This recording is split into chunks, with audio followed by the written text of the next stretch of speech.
Hai guys, Assalamualaikum warahmatullahi wabarakatuh. Salam sejahtera kembali lagi di Tengkuruk Channel. Apa kabar kalian yang menonton video ini? Semoga berada dalam keadaan yang sehat dan juga sentiasa diberi kesehatan yang berpanjangan. Jadi guys, kepada yang baru ke channel ini, untuk makluman anda, ini channel berbentuk video reaction.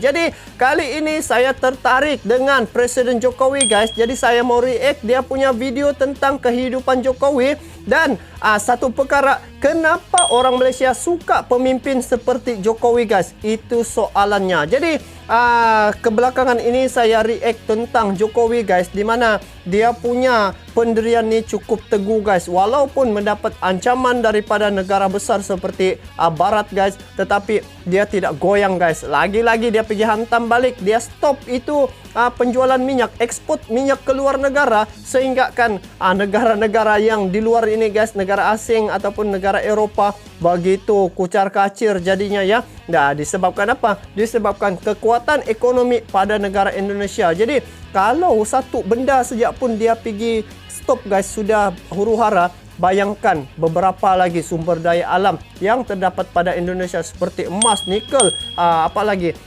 tembaga ataupun banyak lagi lah yang ada di Indonesia. Jadi perkara-perkara itu yang dia suarakan, dan saya yakin dan percaya ada beberapa sumber lagi yang akan dihalang untuk ekspor ke luar negara. Dan ini adalah satu perkara yang baik apabila Presiden Jokowi menghentikan untuk ekspor barang-barang ini, adalah tujuannya untuk keperluan rakyat. Dan Indonesia adalah satu negara yang tengah membangun, dan apabila dia tidak mengekspor barang-barang bahan mentah ni, maka dia buat pabrik ya, ataupun syarikat-syarikat ataupun tempat perusahaan di Indonesia itu sendiri, maka dia punya manfaat akan diperolehi oleh rakyat Indonesia yang hampir 270 juta jiwa itu. Jadi inilah yang menarik pada Presiden Jokowi ini.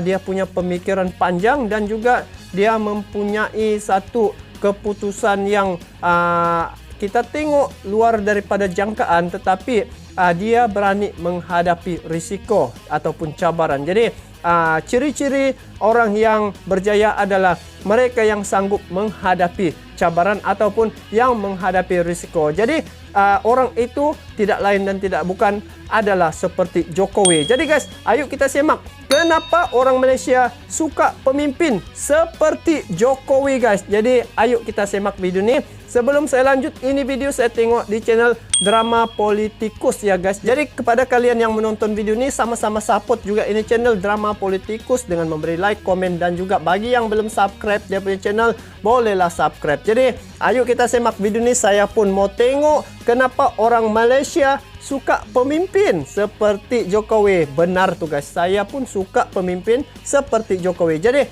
yuk kita simak video ini sama-sama, jom.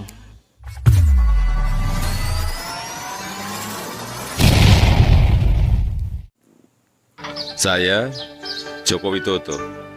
Ini adalah kisah masa muda saya sewaktu memulai perjalanan hidup. Ini saya waktu kecil. Kisah hidup Joko Widodo ya. Nah, ini yang saya cari-cari video nih guys. Dia punya kisah hidup daripada kecil sampailah dia menjawat menjadi Presiden Indonesia. Jadi menarik video nih guys. Jadi saya mau tengok nih barang. Saya berasal dari kota Solo, Jawa Tengah. Oh, orang Jawa dari Saya Solo. anak sulung dari 4 bersaudara. 3 adik saya semuanya perempuan. Saya berasal dari keluarga biasa. Nah, dia nih anak sulung, lepas itu 3 orang perempuan. Oh, oke.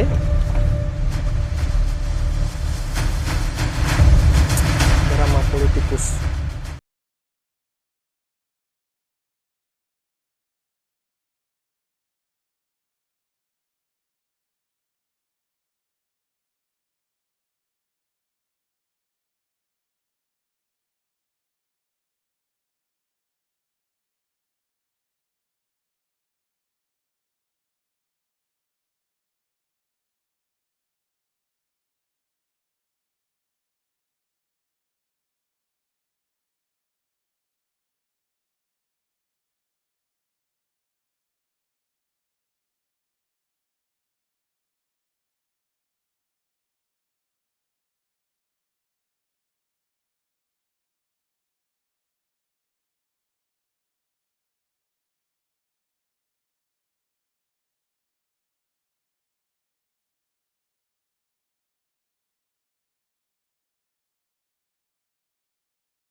beliau raih. Oh, ini masa dia jadi wali kota tu di Solo. Jadi masa dia jadi wali kota pun sudah pembangunan tu sudah dia pergi buat ataupun telah laksanakan ya.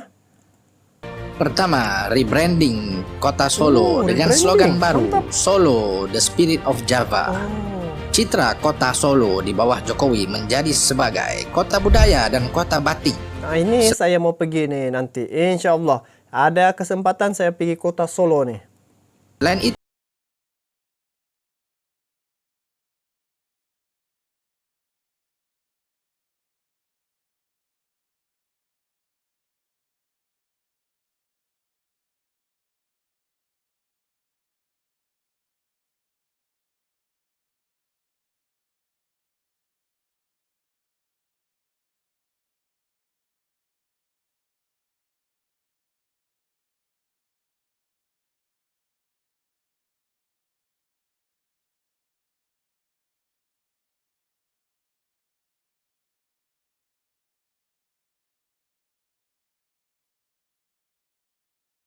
Jokowi naik level bertanding sebagai calon gubernur di Jakarta bersama Ahok dari Partai Gerindra pada waktu itu. 2 tahun memimpin Jakarta, walaupun belum banyak yang dibereskan sepenuhnya, Jokowi terus bergerak masuk dalam pemilihan presiden dan akhirnya menang pada 2014.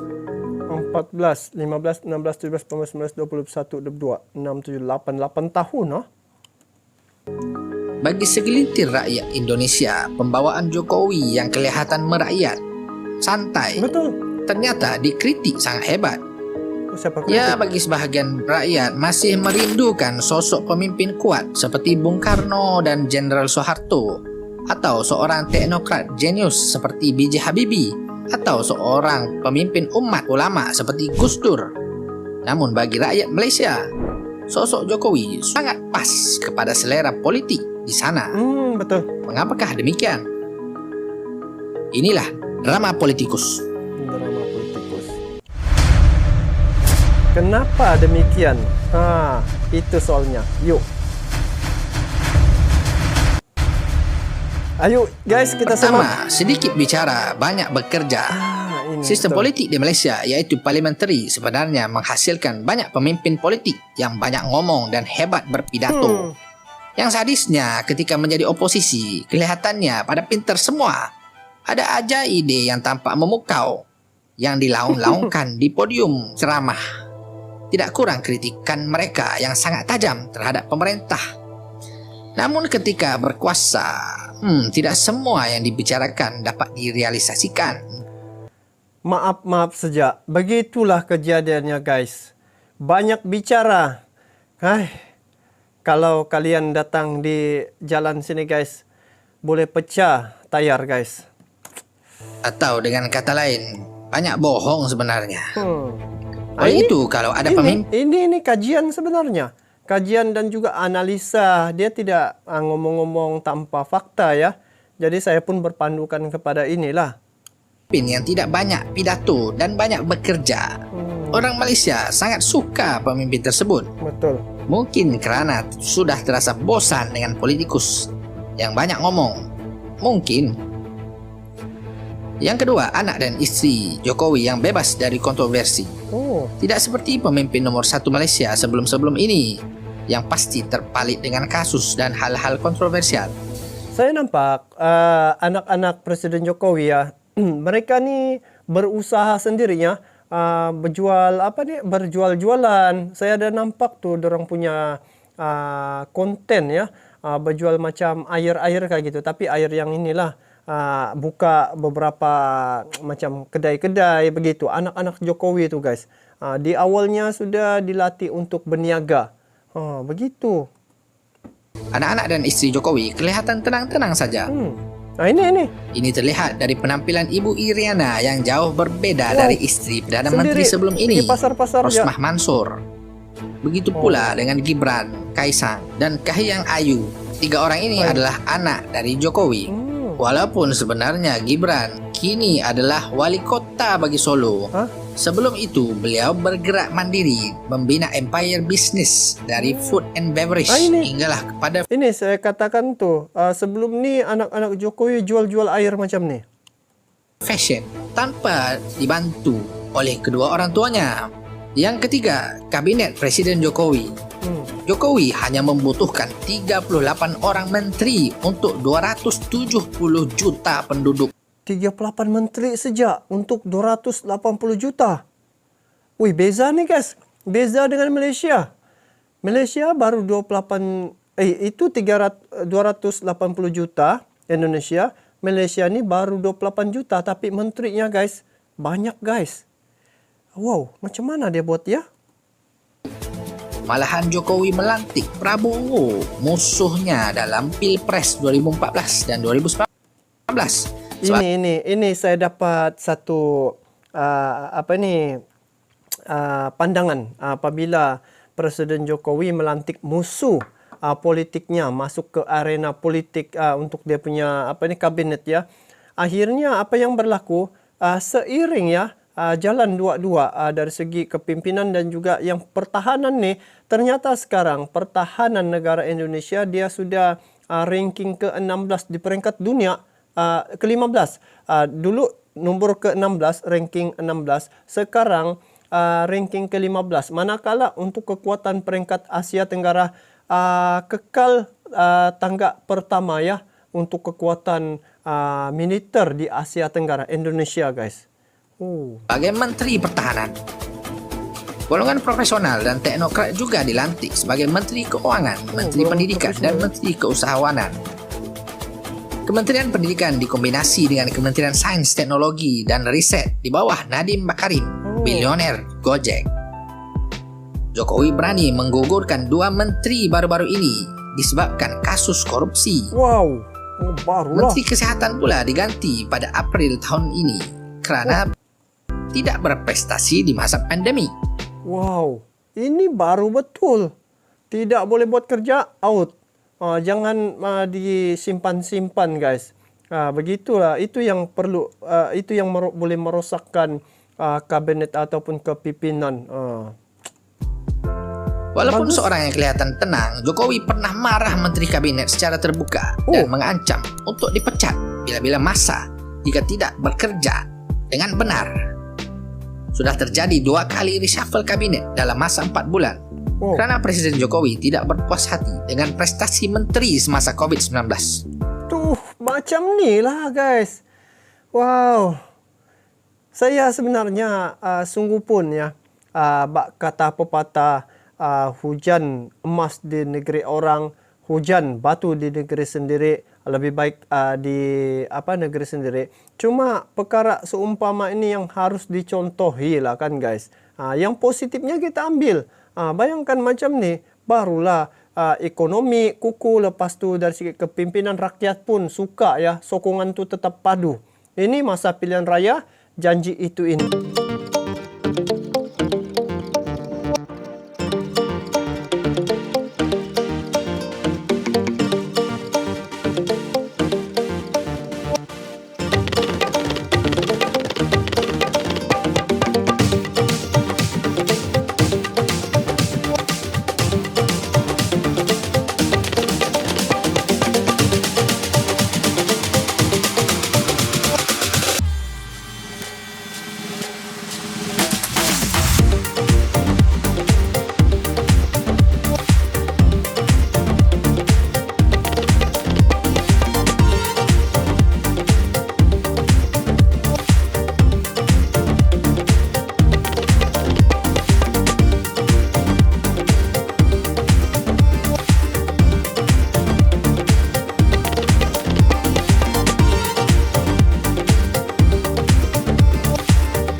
sudah dengar, kalian sudah nampak, itulah yang berlaku guys sebenarnya. Jadi saya pun sebenarnya apabila tengok keadaan ataupun reputasi Indonesia dan kepimpinan Presiden Jokowi, saya jadi tertarik mau jadi idola ya Presiden Jokowi ini, sebab dari segi dia punya kepimpinan. Ini baru saya dengar nih guys, satu kabinet hanya 38 orang saja dia punya menteri. Kalau di Malaysia guys, banyak guys, banyak. Saya pun tidak berani mau sebut. Jadi presiden seumpama ini yang sepatutnya dipertahankan, dicontohi ya, dan juga dijadikan sebagai rujukan, karena telah terbukti ya, Indonesia walaupun Presiden Jokowi dengan dia punya kabinet 38 orang, tapi mampu untuk memimpin sebanyak 270 juta rakyat Indonesia, berbanding dengan Malaysia baru 28 juta. Jadi inilah faktor-faktor yang menyebabkan rakyat ya, orang Malaysia tertarik dengan Indonesia, tertarik dengan kepimpinan yang dibawa oleh Presiden Jokowi. Jadi semoga mereka-mereka yang berkenaan boleh mencontohi apa yang dibawa oleh Presiden Jokowi. Untuk apa? Untuk pembangunan negara sendiri. Jadi guys, saya doakan semoga Presiden Jokowi sentiasa diberi nikmat dan rahmat dan diberi kesehatan berpanjangan ya. Dan kepada rakan-rakan di Indonesia, pertahankanlah Presiden Jokowi ini guys, ketika nanti pilihan raya, biarlah sokonglah dia guys. Sebab saya daripada Malaysia pun memerhati ya, saya react tentang pembangunan Indonesia sejak zaman Jokowi ini, nampak ketara betul.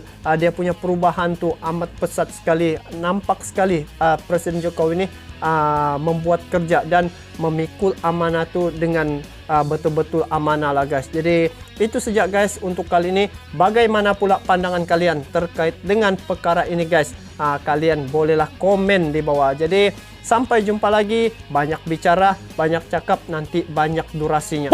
Jadi kita bertemu lagi guys di video akan datang. Sampai jumpa lagi. Assalamualaikum warahmatullahi wabarakatuh.